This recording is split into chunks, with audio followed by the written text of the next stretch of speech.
predestination says that all events have been willed by God before they occur, and that these events that have been willed by God are already in the mind of God, completed eternal realities, even before they materialize in time. So that when we consider predestination, we understand that God has already envisioned in his mind how things would play out. That there is nothing that happens in the earth that God is not aware of from the beginning of time. And the reason that he is aware of it is because he has planned it. Therefore, my brothers and my sisters, since predestination means that anything that happens is already done in heaven, anything that occurs is already finished in heaven, then there are two things that it behooves us to do.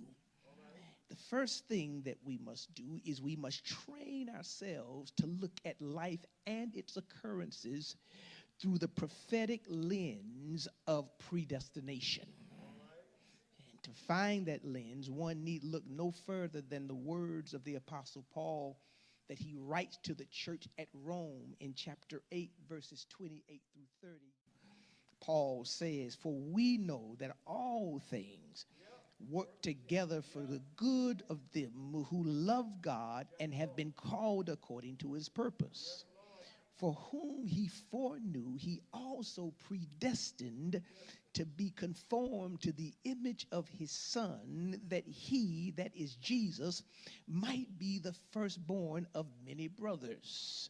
Moreover, whom he predestined, he also called. And whom he called, he also justified. And whom he justified, he also glorified." And so when we look now at the doctrine of predestination, we must look through a prophetic lens and declare that it is already done.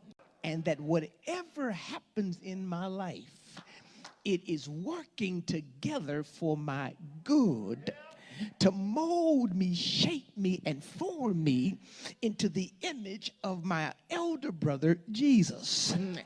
So that every trial that I go through, every problem that I have, every attack that I encounter, everything that I endure, it is working together for my good because I am predestined to win. Predestination does not give us a license to practice what I call spiritual passivity. In other words, that is to say that just because the fight is fixed, it does not relieve us of our responsibility to, in the words of Paul to his son Timothy, fight the good fight of faith. A fixed fight does not mean that you don't have to fight. A fixed fight does not mean that you don't have to engage in battle. A fixed fight does not mean that your opponent will lay down. And Paul calls it a good fight of faith. He calls it a good fight of faith, not just because you ought to be good at it, but he calls it a good fight of faith because a good fight means I'm going to hit you and you going to hit me. I might get knocked down, but I'm going to get up. And if I knock you down and you get up, I'm going to knock you down again until somebody is declared the winner.